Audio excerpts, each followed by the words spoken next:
It's time for this week's episode of Brandon Sports Talk, featuring in-depth interviews from those who are trending in the world of athletics.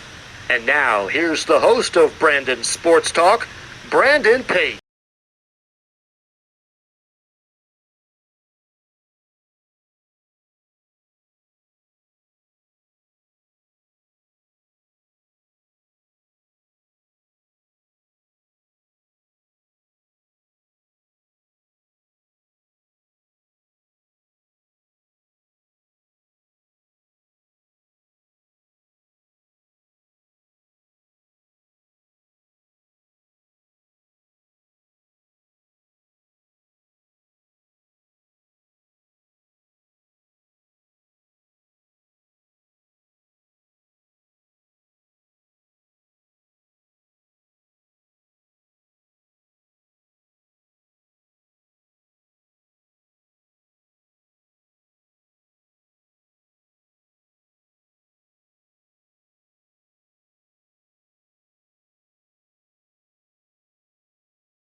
Welcome back to Brandon Sports Talk. In today's episode, I have the privilege to interview the Texas Southern Tigers head volleyball coach, Coach Alexis Austin. How are you doing today?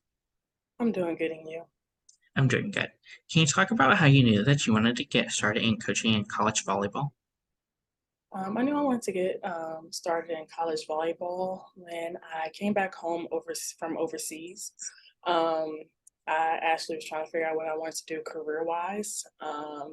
And during that time, I really tried to get away from volleyball a little bit. But obviously, when I realized I wasn't going back overseas, I had decided to go back to club volleyball, which I worked at Houston Juniors for about 2.5 years. And during that time, I think I saw my connection with players just on a mentor level. And even at the coaching level, being a head coach and assistant coach, and just gaining those relationships with players, you really put things into perspective as far as like taking the next step into the college world. What was it like getting to play collegiate volleyball for Colorado Buffaloes?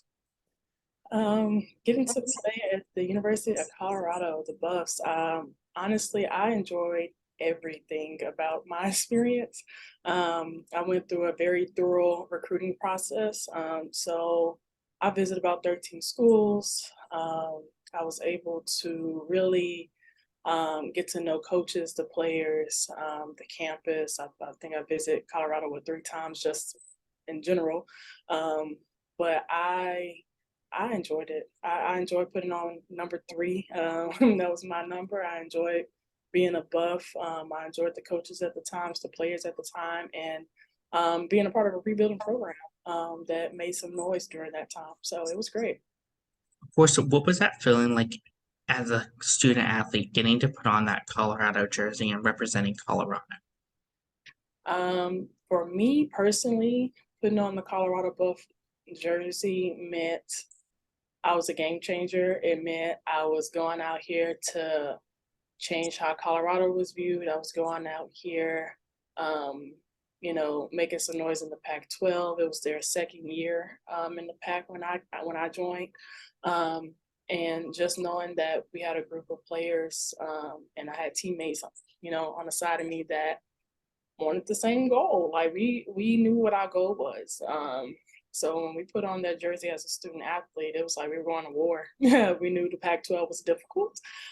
So we wanted to make sure that, we made a name for ourselves during that time period. Of course, what was that like getting to represent the state of Colorado? Getting to represent the state of Colorado. Obviously, I'm from Texas. So being in Colorado was very new. But as I treat any program, it was more so about getting into the state and the school and the community of Boulder and kind of fitting in, and then also learning their culture and embracing it. So that's something that carried me to this day. I really want to embrace the Colorado culture. I went on hikes. I went on all kind of things, eating a little bit healthier. I walked everywhere. But that's kind of what their environment is, and it encouraged you to do so. So just being in Colorado was nice. It was comfortable. It was safe. Everything I needed was there, especially as an athlete who didn't have a car at the time. So I loved it for what it was. It was a nice college town, and it was very beautiful. So being able to see the mountains every time I walked to practice or wake up in the mornings was the purpose that kind of gave me clarity that I was where I was supposed to be every day. Like I knew that was the school for me every time I stepped outside. Of course, as a collegiate athlete, what were some of your biggest accomplishments at Colorado? Some of my biggest accomplishments at Colorado was, one, successfully transitioning from a middle to an outside. I don't think a lot of people notice how hard that is, especially I always consider myself a late bloomer. So coming in as a freshman, being in the middle and having to transition to a outside, it was pretty difficult, and to be successful at it. Other than that, I would say most of my accomplishments came senior year, which was becoming an All-American, All-Region, earning a Pac-12 Player of the Week honor. And, just I kind of went after everything that I wanted my senior year. So those are some of my biggest. And then I think as a collective, as a team, the biggest accomplishment is probably beating, some of those top teams that earned us bids to get in the top 25. If anything, that's the biggest thing, because that's what we came there for. We came there to change the program, and we was a top 25 team for 2 years in a row. So that was great. Of course, what was that like as a player getting to compete in the Pac-12 and getting to face some of those big teams like Oregon and Stanford? I loved it because I love being an underdog, which is why I decided to go to Colorado. I didn't want to go somewhere where I could possibly be sitting on the bench for a while, because I had opportunities to go some of those big time schools. So I love being the underdog, and I love, being on the court and competing, because in the Pac-12, it's a fight every day. The people at the bottom can beat somebody at the top any day of the week.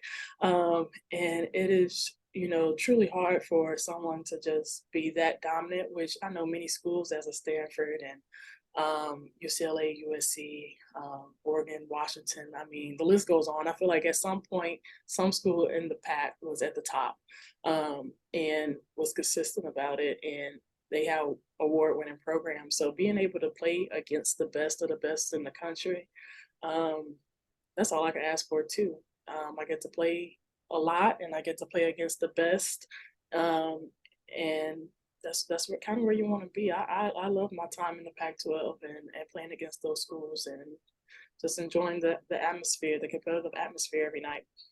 Of course, as a volleyball player, what were some of your favorite memories getting to compete against those teams like UCLA, Stanford, and Oregon?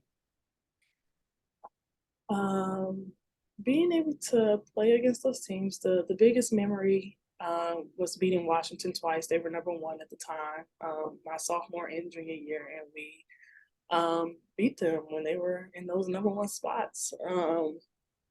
Like especially the first time because it was the group that was there before us that kind of got smacked that first year. And then my recruiting class came, and then I felt like our coaches added a few more pieces come my sophomore year, and having all those girls that have been working their butts off up until that point play, and we win, and we start to see the change in our program. That was huge. Being able to beat Stanford in 4 my junior year was another huge win. Being able to beat Oregon for the first time my senior year in their home was another big win in memory. And I think those are the days that we live for, the days that we actually accomplish a small goal. Like those are small goals that get to the bigger picture. But those are probably the 3 most memorable games for us. So yeah, I mean, I think we enjoyed it. We embraced those, and those are small hurdles that got us to the big picture.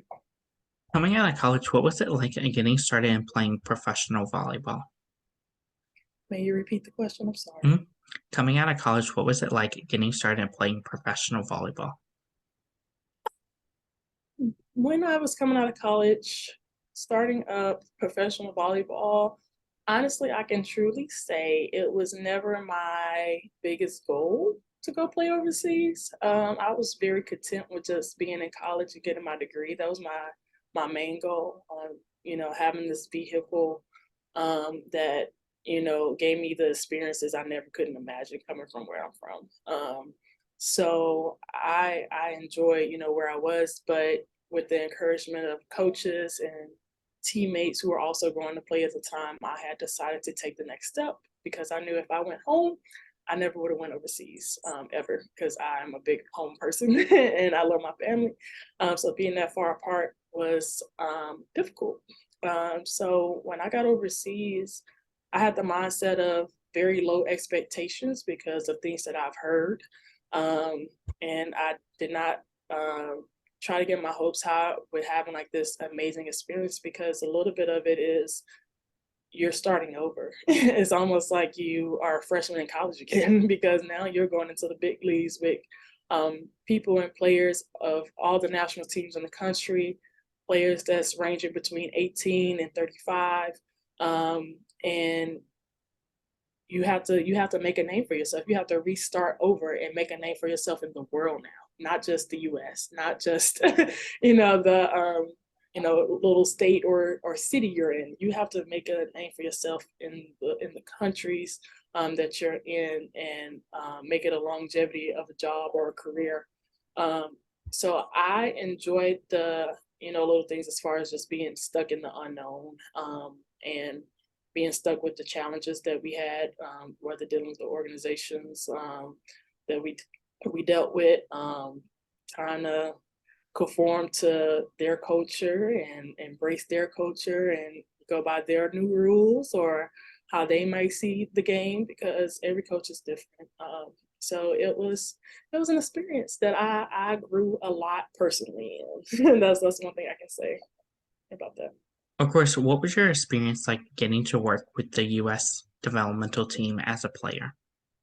Getting to work with the U.S. development team as a player was an honor. I think anytime being able to put the USA jersey on is an honor. I've been in the USA pipeline since I started club volleyball because obviously I was a little bit of late bloomer, but I heard about some of these things. So I've been on the A2 team. I've been on the girls' youth national team. And then by the time I got to the development team, which was my freshman year in college, I think I actually was supposed to be on the Pac-12 team that went that same trip, but it was a U.S. development team that also went that involved all of the other conferences of schools, but somehow I ended up on that team instead of the Pac-12 team. And a lot of people were confused, including myself, but I mean, it was great. We were in we trained in California for about 3 days, and then we left there and went over to China. We visited Shanghai, Hawaiian City, and Beijing. We played against a lot of their top club teams in those countries. It was difficult. It was hard, but we also had a lot of fun, a lot of memories, a lot of friendships were created during that time. And I still talk to some of those girls to this day, because we became like very close during that trip because we were put in some very just um, I won't say difficult situations, but definitely some uncomfortable ones. And just like I say, constantly, adjusting to a culture and a country, and it opens your eyes to all the experiences and how other people live. So we loved it. We I feel like we truly got a chance to emerge ourselves in the Chinese culture, and play against some really great talent that we got behind every night. So it only made us better, that's for sure. Of course, what was that transition like from being a professional athlete to then getting into coaching and first starting off on the club level before making the jump to the college level? Being a professional athlete and going into the club level coaching, I actually coached club in college. Um, my sophomore until my senior year until I like left to go overseas. So I got a glimpse of, coaching then. And at the time, for myself, I'm what 19, 20, 21, 22, coaching 15, 16-year-olds, and myself is questioning, my my own self because I'm like, I'm still learning. But at the end of the day, it obviously started to help develop that. So by the time I came back from overseas and got back into club coaching, I was a little bit more confident about my experiences. I was a little bit more confident about what it takes to get to where you need to be. So I didn't mind um, being a head coach anymore, especially with a 15 development team, and with a second team, a premier team at one point. And, just being able to pour the experiences that I went through into more young people and kind of preparing them mentally for the next steps um, was great. And being a coach is also challenging. Like I say, even being young and being that close in age and having to find ways to have boundaries between you, the players, and the parents, to where there's still enough respect for what I have to offer, and vice versa. So I think that was the biggest thing and takeaway from becoming a club coach during that time. Of course, what was that experience like becoming the volunteer assistant coach at Rice and learning about collegiate coaching? So jumping into collegiate coaching and joining the Rice volleyball staff at the time, like I say, I was still unsure about what I wanted to do in life and what my career path was, but I got to the point, like I said, where I knew I had a connection there, and I wanted to explore it. And my main saying that I always say is, "You just don't know until you go."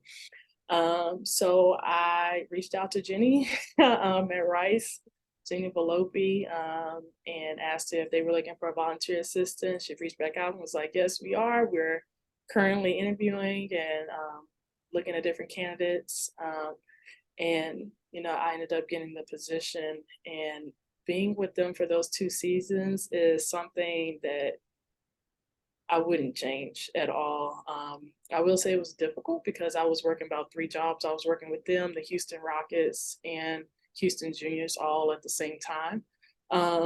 So it was it was a lot, but I knew my main commitment was them because I wanted to possibly take another step as far as becoming a full-time assistant elsewhere.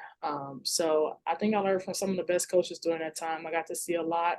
I didn't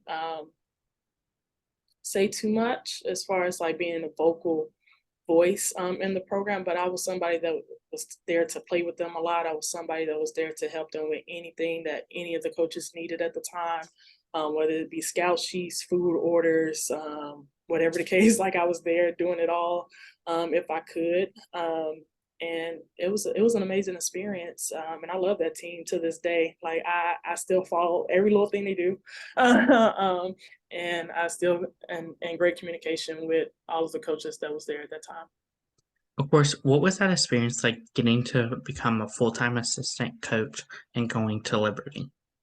Um, the experience going to Liberty was a little bit different, and honestly, I had to take a leap of faith, and I say a leap of faith because my father had just passed during that time, and I really didn't want to leave home. So when I was looking for another school, I was actually looking at a lot of Texas schools because a lot of openings did open, and I wanted to stay close to my mom because I know she was going to be dealing with my father's death and stuff like that. So I was applying elsewhere.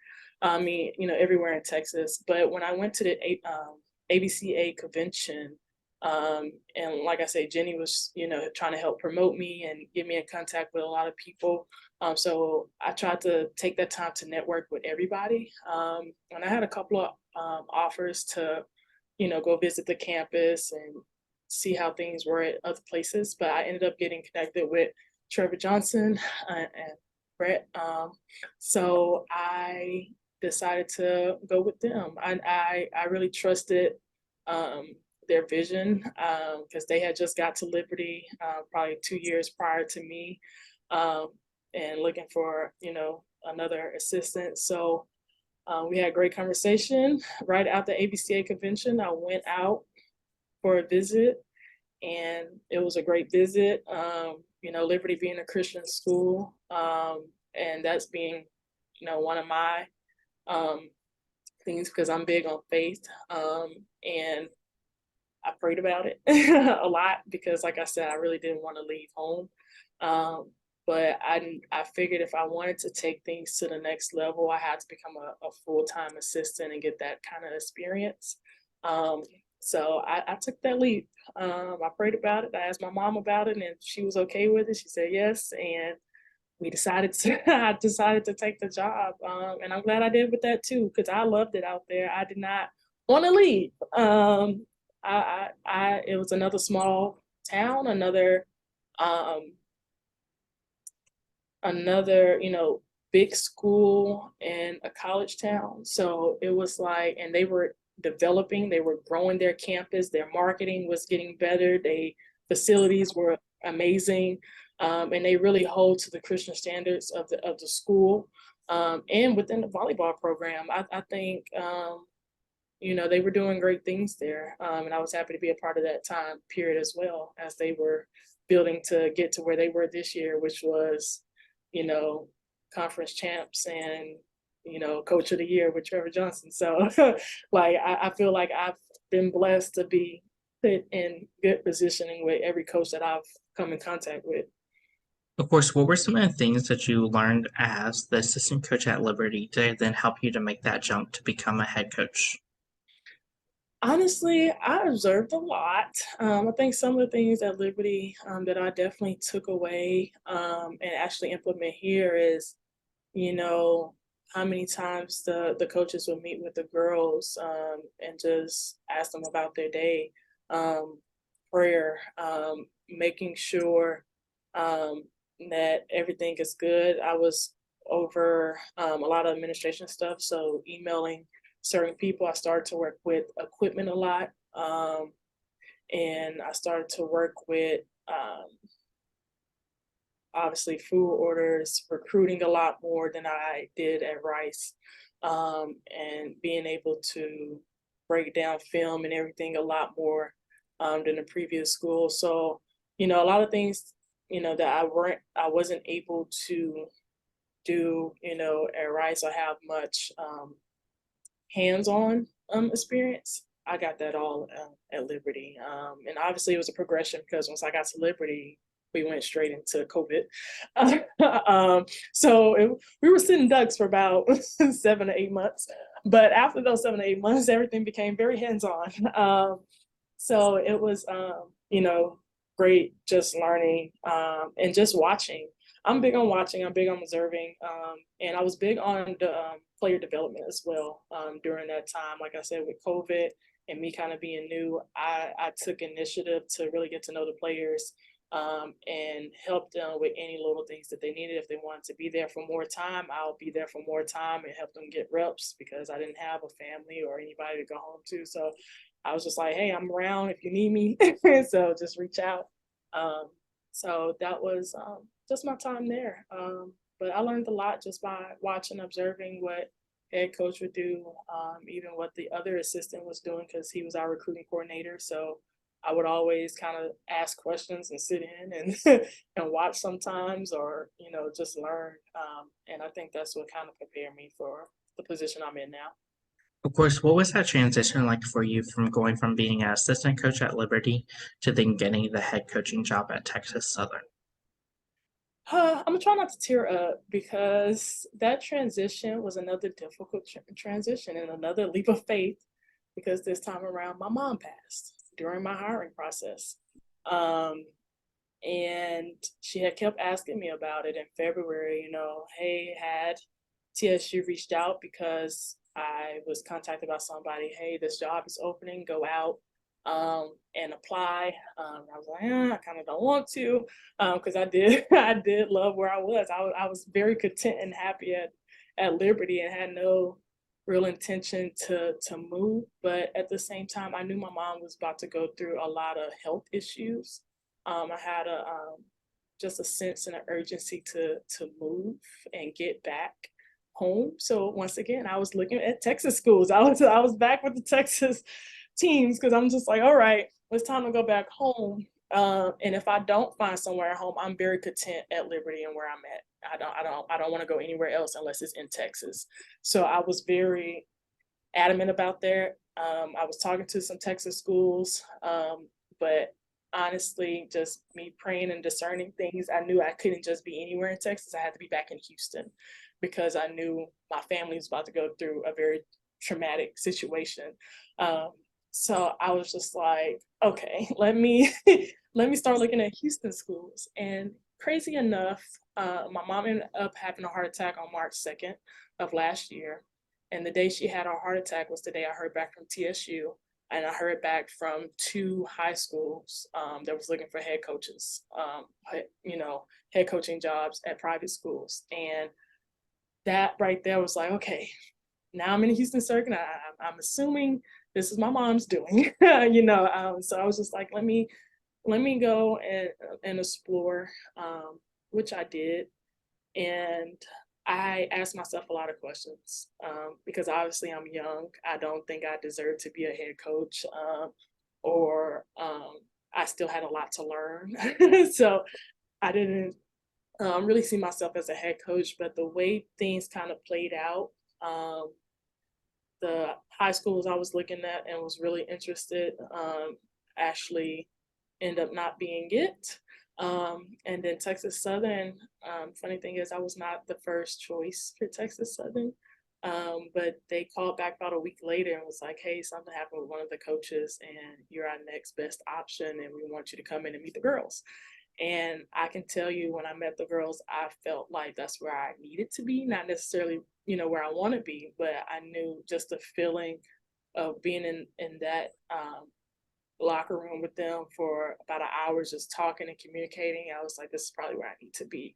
And I felt that, and I wanted to help, and I wanted to pour what I've learned so far into this program. And quite honestly, Texas Southern, this is home for me. I'm from Houston. I'm from Texas, and I'm from this community actually at Third Ward, Texas, right outside of downtown. So full circle moment, honestly, if you ask me. So that's what the transition was like. I think it was a lot because I was still here taking care of funeral arrangements, but then also trying to work still for Liberty. But then also once I got the call, I had to pack up and move straight here, and life just kept going after that.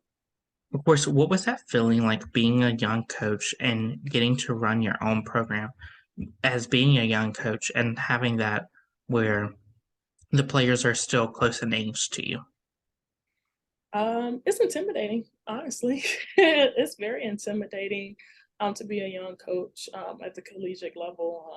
And honestly, not even for the um, this explanation of the players being close in age. I think the more intimidating part was for me was going up against coaches who have been doing this for years. I feel like I've gotten used to, working with the collegiate girls and um, just working with that age group because of the previous 4 years. But now being here and having to recruit on my own, because for a while I didn't have an assistant coach. So last summer I did all the recruiting by myself, and having to trust my own instincts and try not to doubt and um, just take on and be confident in what I do know, and what I would like for it to be. I had to be very confident in every choice. And like I say, obviously with a lot of things going on around me, it took a lot of prayer. It took a lot of discernment and deciding, because I do have a goal here.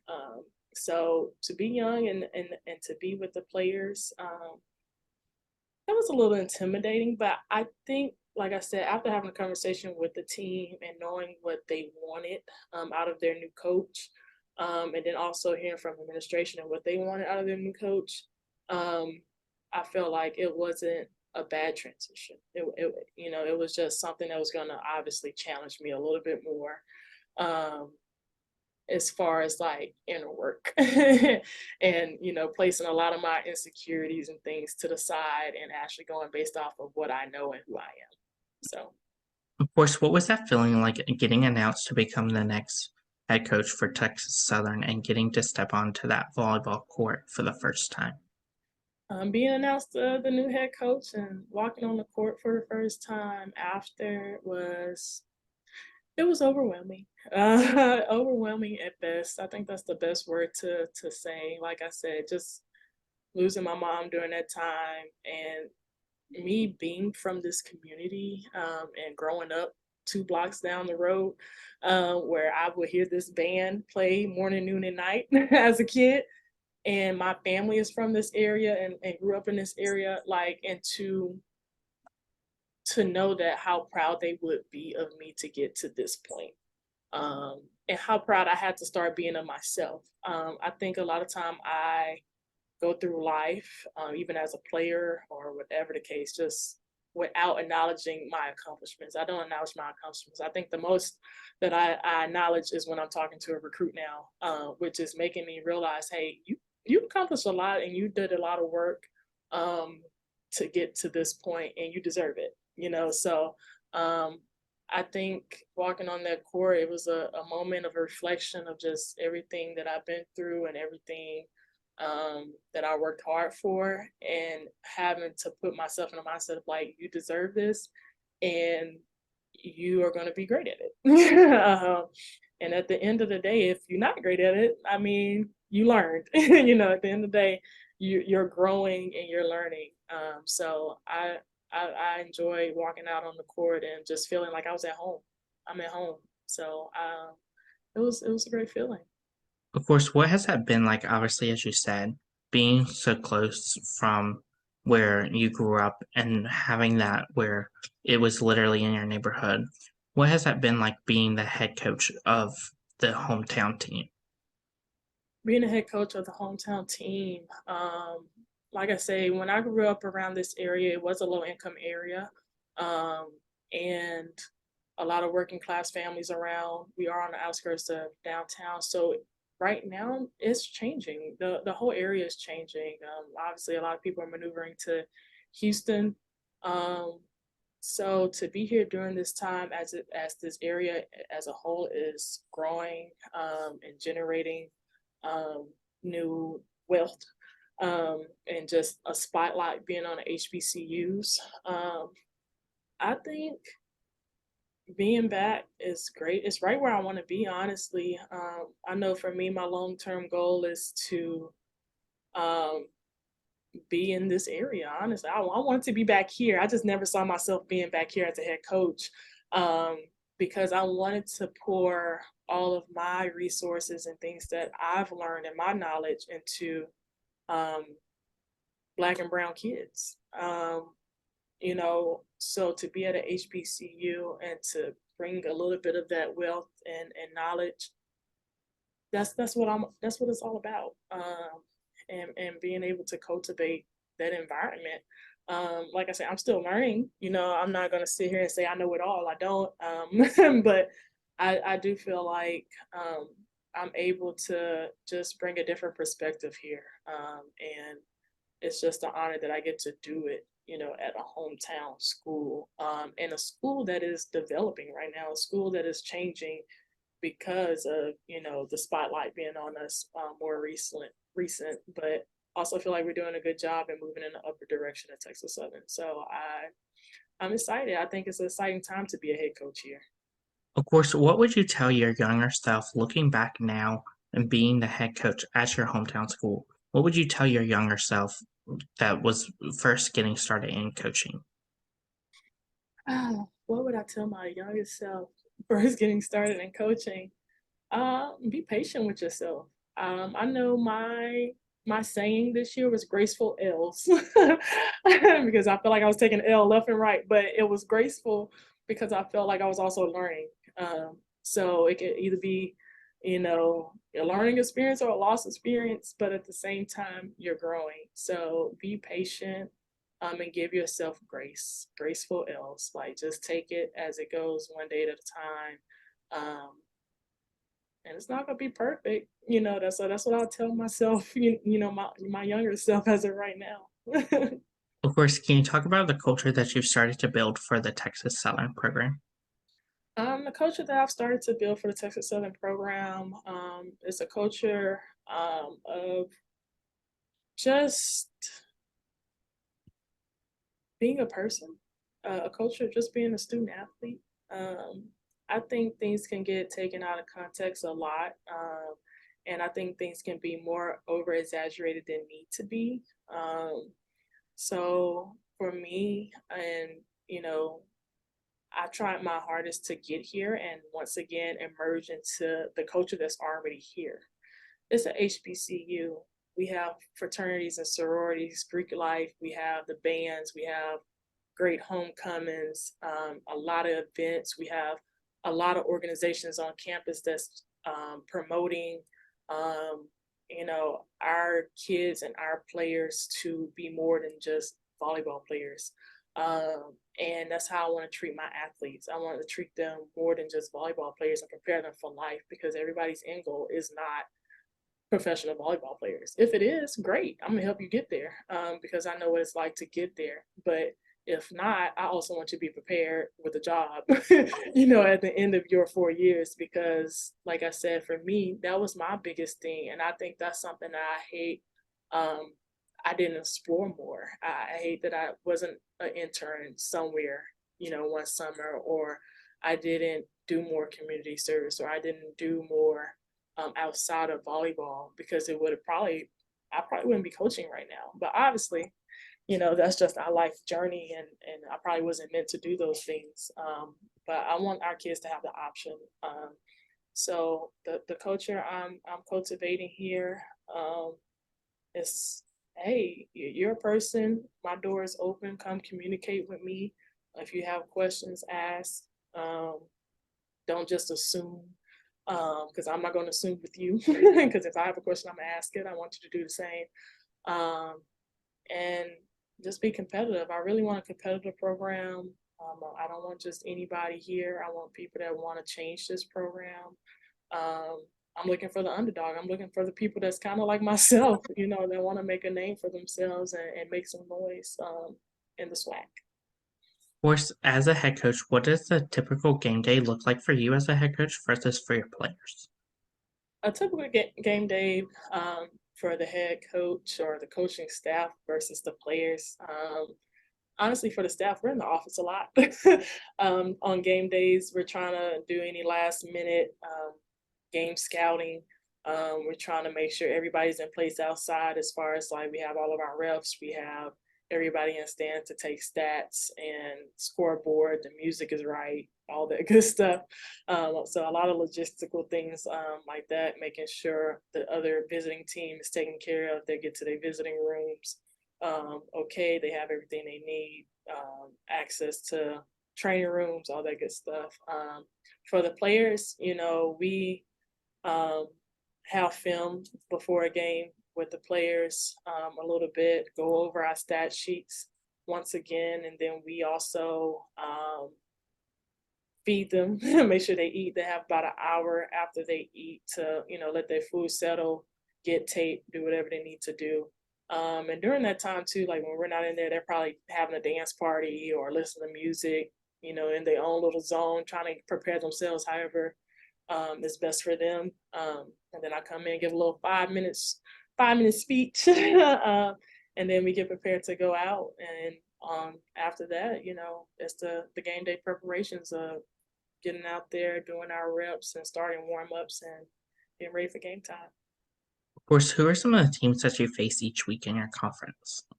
Some of the teams that we face each week in our conference would be Southern, Jackson State, Mississippi Valley, Alabama State, Alabama A&M, FAMU, Prairie View, UAPB, which is Arkansas Pine Bluff, and I know I'm missing some schools because I was counting them on my hands. But those are just some of our main people that we face on Alcorn State. So yeah, those are some of the SWAC schools that are here. So, and we look forward to playing them. I feel like everyone's changing. I feel like the SWAC is changing. Unfortunately, I feel like many probably think we're at the bottom of all conferences, but with like I said, the huge spotlight on HBCUs, we are able to see a little bit of that new awareness and a lot more people doing the research on us and finding us, and I think that's been great for all HBCU schools. Of course, what is that home game atmosphere like when you have teams like Jacksonville State coming to home versus going to Arkansas Pine Bluff? The atmosphere is just nice to be home. I don't care who it is that we're playing. I just love being at home, being around our staff and being around our fans and students. And we are constantly working on getting more fans into the stands every game. We have Greek nights when we're at home, or we might have a high school and middle school night to get kids to come out, or a pizza party. We buy the student body pizza to get them out, or give away stuff. So we try a lot of different things and promotions to get people out to our games and just crowd the stadium. And it's always a fun environment, to hear our people cheer for us and to have our players' families and friends show up and things like that. But when we're away, obviously it's a little different. When you're at home, you're trying to protect your home court. But when you get away, obviously it takes a little bit more mental preparation compared to being at home, and having to really get in the mindset of we can't be distracted by the outside noise or what somebody in the stands that's going for the team might say, or we can't worry too much about that home team. So for us, I think it's just a little bit more mental preparation compared to being at home when we're playing. Of course, for you, what was that feeling like the first time you got to step onto the volleyball court as a head coach and coach against teams like Arkansas Pine Bluff? First time stepping on the volleyball court, we actually played Houston Christian. Um, And it was, like I say, intimidating. I say intimidating because I'm now calling the shots, and I have to trust myself, and I'm doubting myself in my head. But you can't show your team that, and you have to move confidently. Obviously, me as a coach, I'm very calm, collect, observant, because that's how I was as a player. So I tried to take it in, be mindful, watchful, everything that I was doing. And I did make a few rookie mistakes as far as like different calls and stuff or not knowing a rule. But I think once I got over those first few games, it was smooth sailing. At that point, we're just focusing on our team and what we need to do to get better each game. But every time we would play someone in the conference, I think this year for me, it was to observe the conference. I've never been in the SWAC. I haven't communicated with many of these coaches that are here. And so for me, at the time, it was just to observe once again and see what the competition was like, and see what areas we can get better in the future. But honestly, I see every team as a competitor. Everybody step on the court because they think they can win. So for me, like always, I step on the court from the first time to the last time is to win and be competitive no matter what. So yeah. Of course, what does that recruitment process look like for those prospective student athletes looking to play collegiate volleyball? The recruiting process, I'm gonna say it varies and it's different for every person. Some people go through recruiting services. Some people use the recruiting services at their club teams. A lot of people is based off of them sending their own emails and sending their own questionnaires to different schools. Um, I'll speak a little bit more about my recruiting process because I think my mom helped me develop a really good system. But I had a lot of offers, when I was coming into the volleyball world and figuring out what schools I wanted to be at. The very first thing I did was kind of think about where I wanted to live. I knew I didn't like the East Coast that much. I didn't like the cold. So I had this huge map in my room and I drew like a big line off the East Coast other than Florida. And then going towards the West, like everything above, I want to say like Oklahoma was getting like a line through it. And then I went up, which was like Oregon, Seattle, and then all the West Coast, everything on that side was open. And then the more and more I started thinking about how far away I want to be and how close I want to be and all that good stuff. I started to narrow it down to the fact that I didn't want to be in Texas anymore. So I was like, that X out some schools. And then you just keep narrowing down your choices based off of how much you communicate with your coaches and communicating with them regularly. So it's one thing, for the coaches to make the initial contact, which is normally either camp flyers, because due to the NCAA rules, we can't talk to 25s and 26s right now, but we can speak with a 23, which is an incoming senior, or a junior, which is a 2024. So with those 23s and 24s, we've been in communication, via phone, email, or visits on campus, or, evaluating them at clubs, practices, or tournaments for 2025-26. All we can do is, send camp flyers or an initial, hey, you've been identified as a student athlete, and that's it. Talk to you in 2 years, like that. But at least that we're interested, and then from there, a lot of the players have to start letting us know that they're interested. So we can send that automatic, hey, we're interested in you, but you have to come back with, hey, we're interested in you too. And I think that's how the communication between player, coach, or staff is created for most recruits.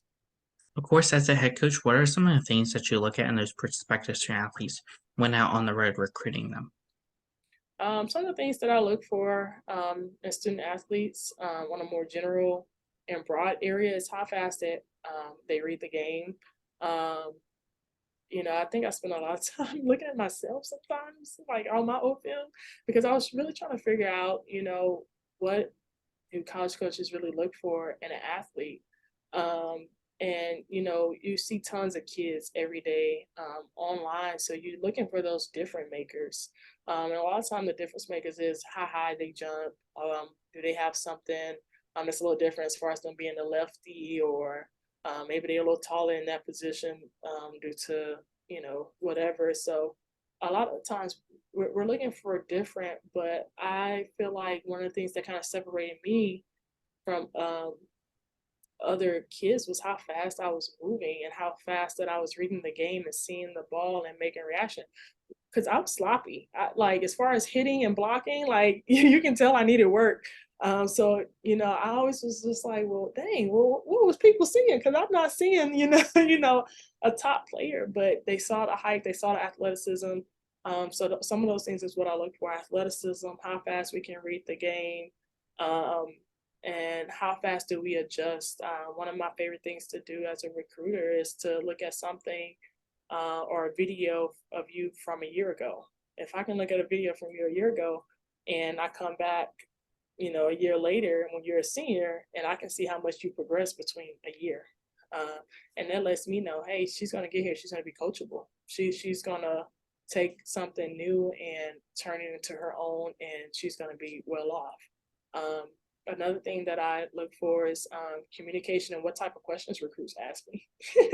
Are they very bland and generic, or do you ask me some personal questions along with some volleyball questions that that can help you get better? You have an opportunity to talk with a college coach. I would think you would ask me, hey, you've been watching me. What is something I can change? What is something that can help me get better? Hey, I have this situation with my setter, how can I make that better? So that lets me know that they're coming, to a school for the right reasons as well. What did that official visit look like at Texas Southern? Official visit here at Texas Southern, first and foremost, I always greet you and meet you. Most of the time it is myself because my assistant coach is a lawyer. So she's normally doing, something else outside of here. But if she's here and around, most of our official visits are during the season. It's during the season because we know sometimes basketball is crossing over. So you might be able to catch a basketball game like we did this past year, where they were able to go to a football game, a basketball game, and our game.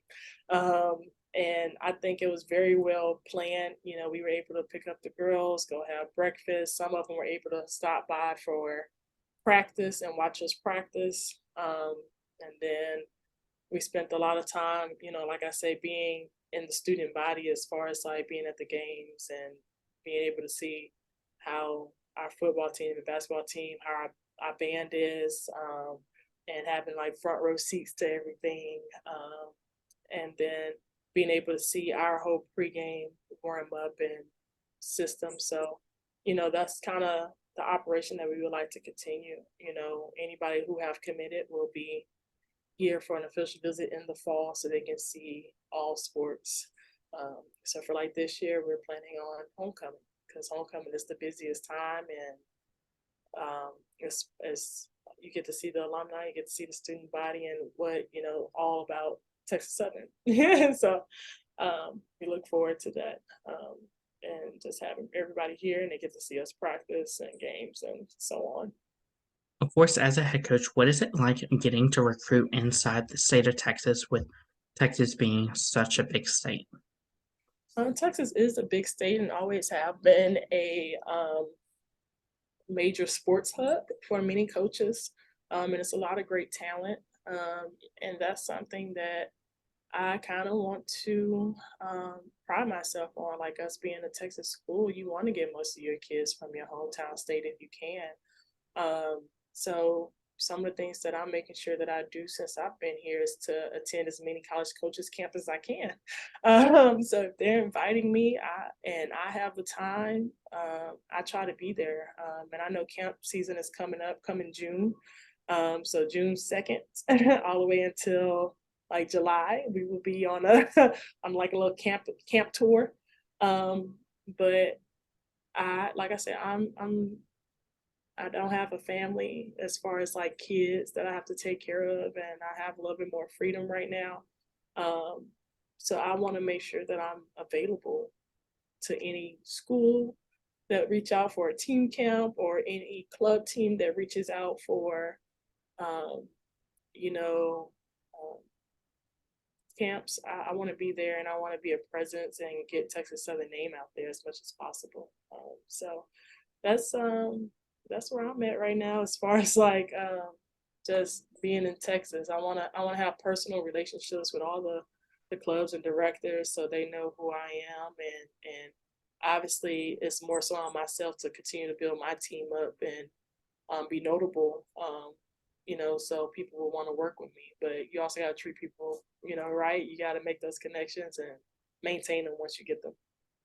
Of course, as a head coach, what is it like getting to see those freshmen put on that Texas Southern burgundy jersey for the first time versus your seniors putting it on for the last time? Honestly, I feel like it's the same feeling.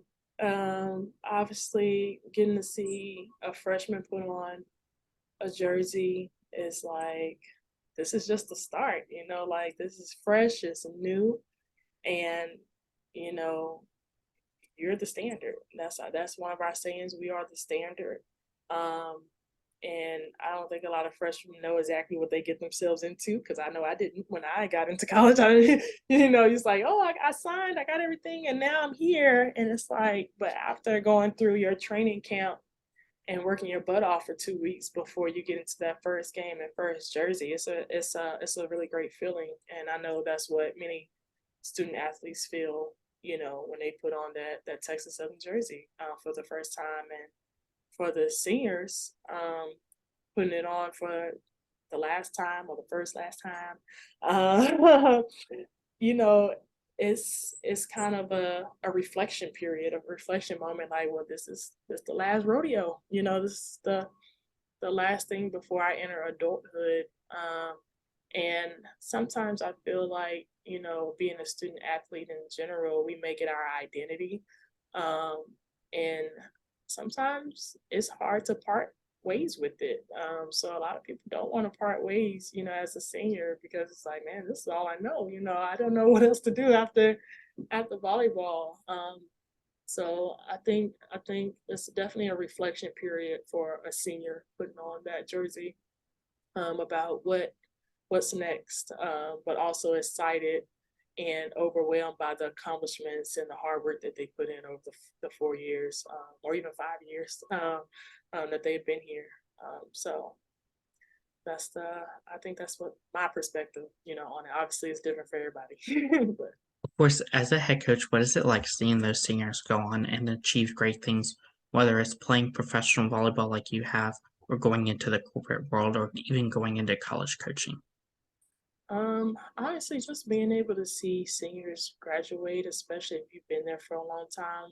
I know for myself, I haven't been at a program long enough to fully see the freshmen graduate, but I tell you right now, I follow everybody, still to this day. And I've reached out to many of the girls who have graduated or sent just acknowledgement and a congratulations, because it's like, dang, you've grown up. Like, we've seen you, probably at some of your worst times, and to see you blossom and just go through a life journey, and get to your end goal.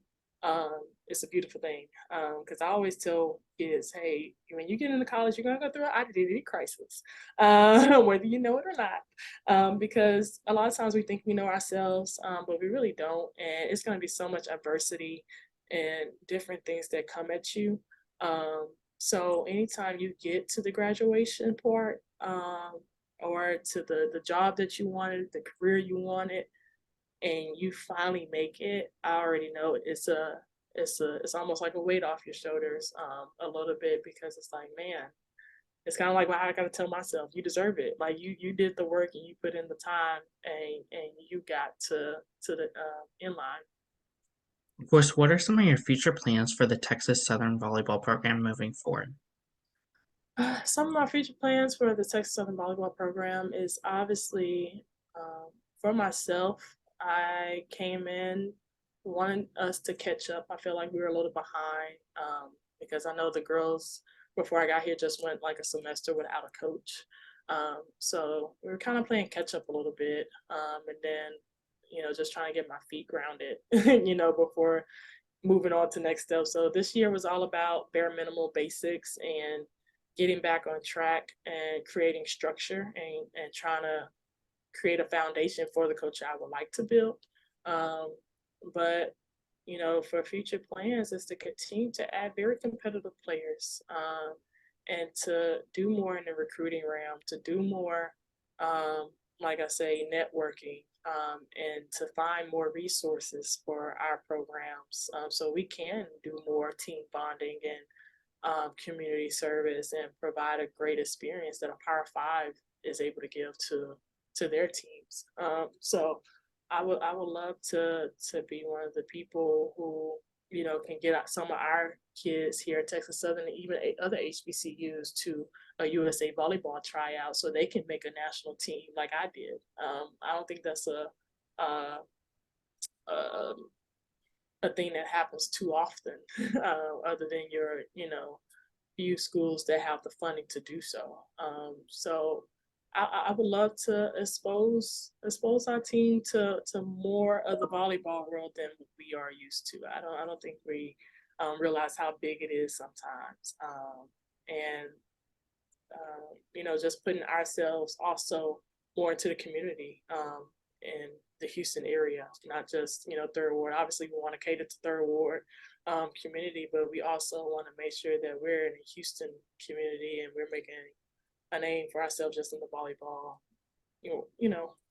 little bubble. So, like I said, I would love for us to just continue to go in the upward.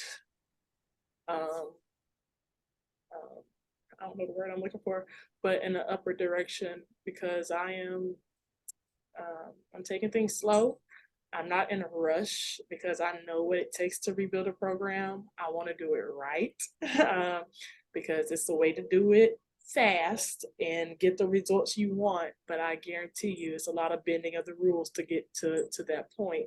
But I want to make sure that I'm continuing to add kids that want to be here at Texas Southern and want to compete, and play outside of the SWAC. I want us to compete in preseason when we're playing at Oklahoma or North Texas or UTSA, or any other schools that we play. I look at everybody as a competitor. So I don't believe in rivals or anything, because every person that steps on the court is a rival at that point.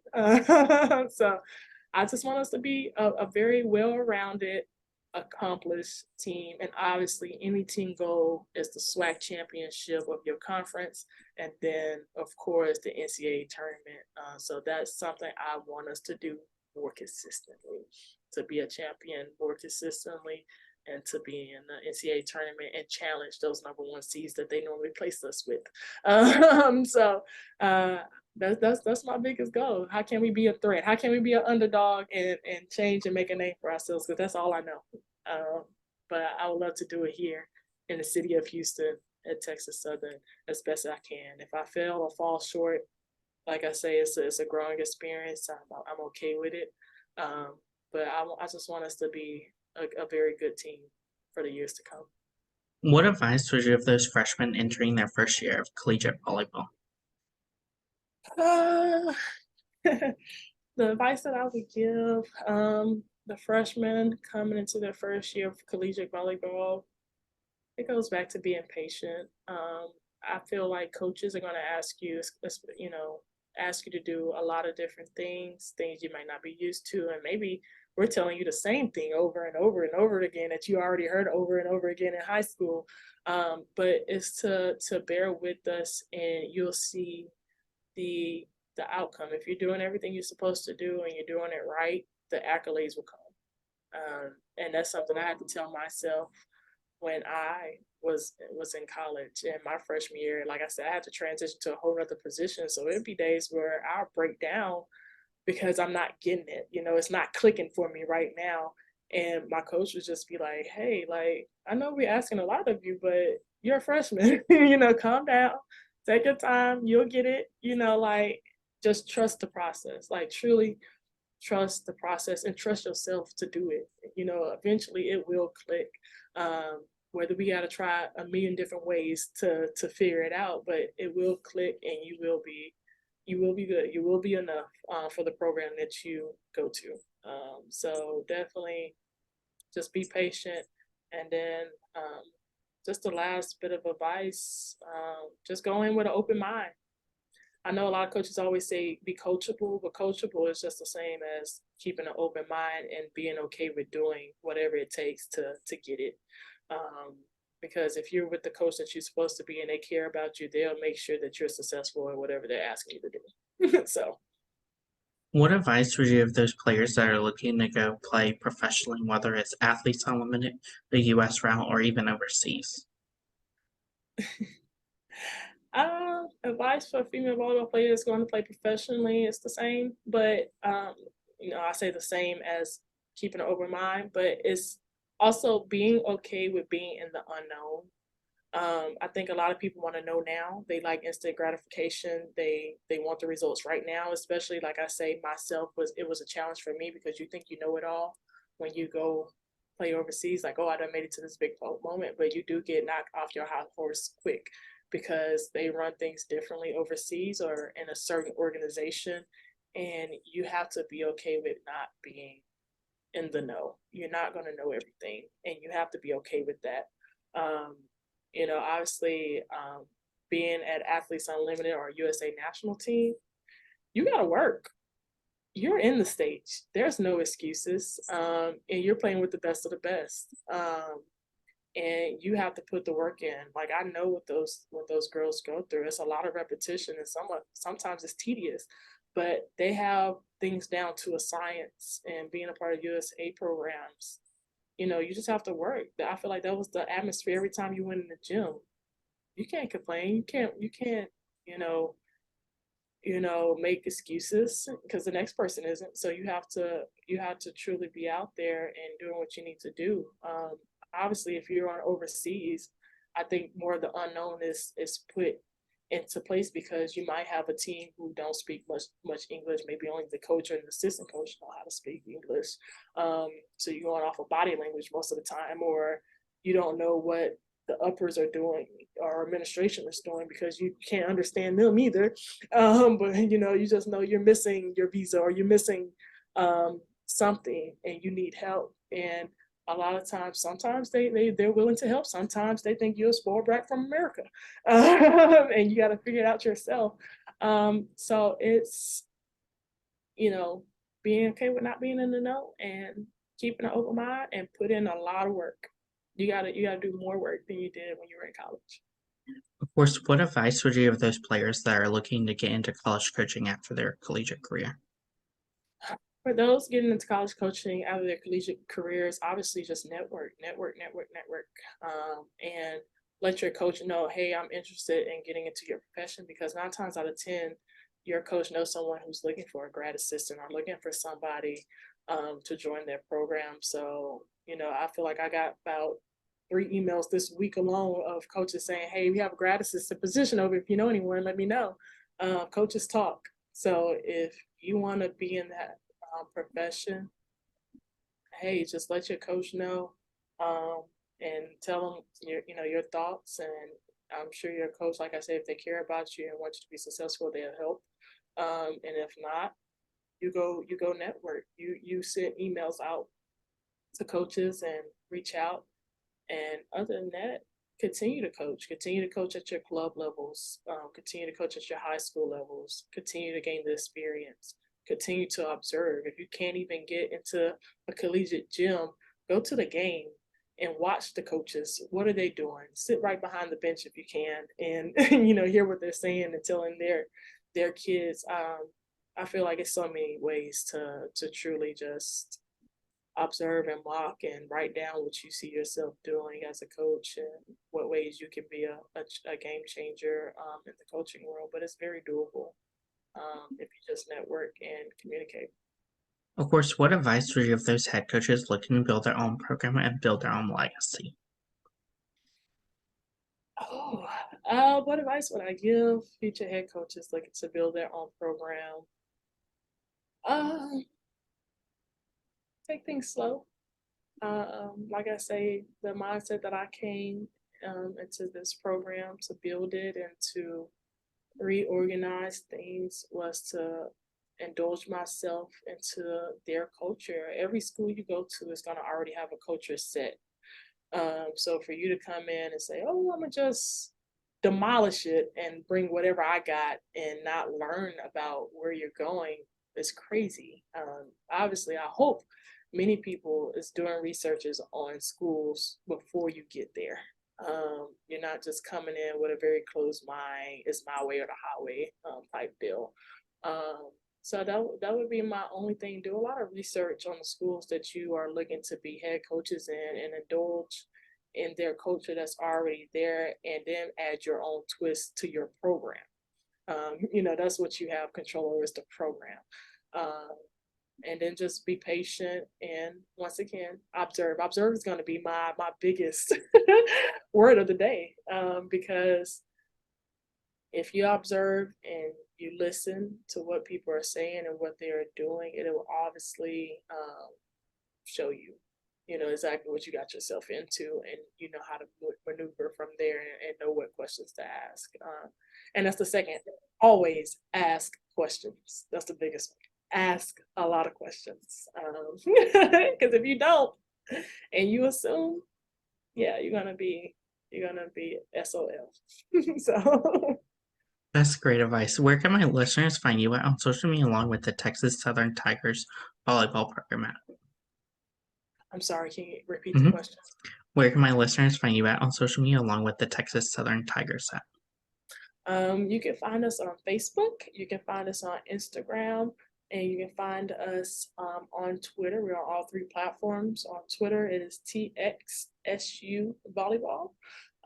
It's the same for Instagram, which is TXSU Volleyball. And then on Facebook, you just look up Texas Southern Volleyball Program. I will say we are a lot more active on Twitter and Instagram than we are on Facebook. And then also my personal handle on Twitter is Alexis B. Austin. And on Instagram it is at Alexis_Big Red. Thank you again, Coach Alexis Austin, for your interview, and best luck in your future as a head coach for Texas Southern Tigers. Thank you. Thank you for having me. You can find Brandon Sports Talk on Instagram at Brandon Sports Talk, Twitter at Talk_Brandon, and you can find me on YouTube at Brandon Sports Talk. Don't forget to like, comment, and subscribe. Thank you again, Coach Alexis Austin, for your interview, and best luck in your future. Thank you. You've been watching Brandon Sports Talk. Please feel free to like, share, and subscribe to Brandon Sports Talk on social media and on YouTube.